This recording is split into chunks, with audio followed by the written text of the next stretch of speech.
All right, Mr. Glenn, you have 91 charges tonight. You have 45 counts of exploitation of a vulnerable adult, 45 counts of that. Each one of those can carry up to 5 years in jail. You also have 46 charges of financial transaction card identity fraud. Each one of those can carry up to 10 years in prison. These are both general sessions charges. What do you plan to do about an attorney? I get a private attorney. Private attorney? Okay. Did you have a chance to read over your rights I gave you and just explain to you? Yes. Okay. If you would please sign on that line right there. There's your pen.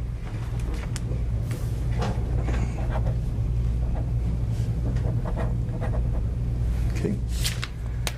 Just hold on to it. You got to sign several other things. Preliminary hearing. Do you want to wait and let your attorney help you decide about whether you want a preliminary hearing or not? Okay, I'm going to give you this paper. You don't have to sign it.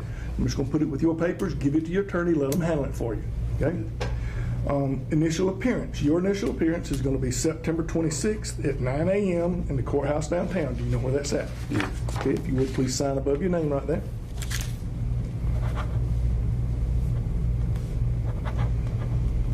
Okay, I'm going to give you that paper too.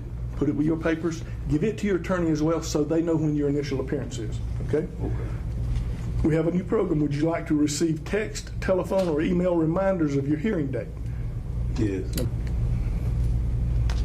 Okay, if you would please sign on that line right there. Right here. Mm-hmm.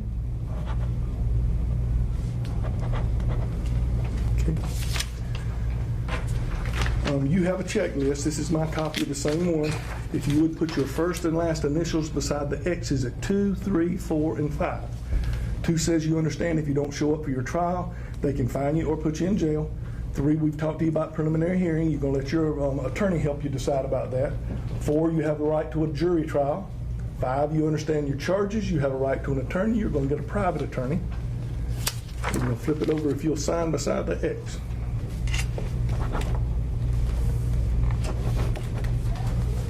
Okay. Now for the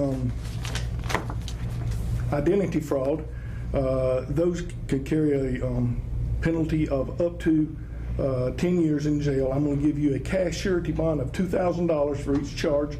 So $2,000 times 46 is $92,000 for those charges. For the exploitation of a vulnerable adult, $2,000 for 45 charges, that's $90,000.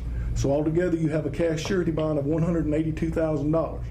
Now, if you get a bail bondsman, usually they're going to require 10%. 10% of $182,000 is $18,200. Sometimes you can get a better rate than 10%, but you have to work that out with them.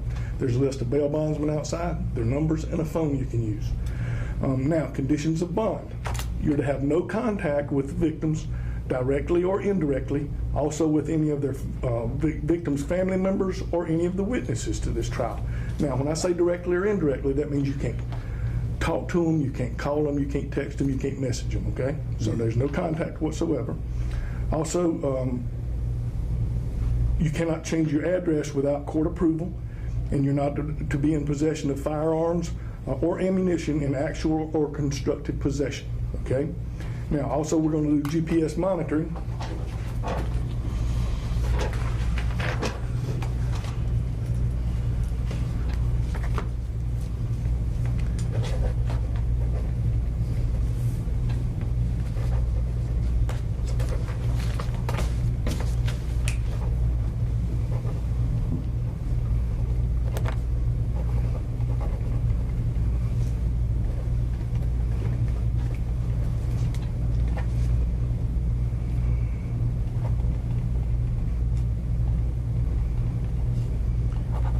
The GPS monitoring is $270 up front and $63 a week until your trial.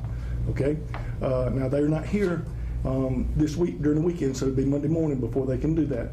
But that gives you time to line up if you want to get a bail bondsman or not. Okay?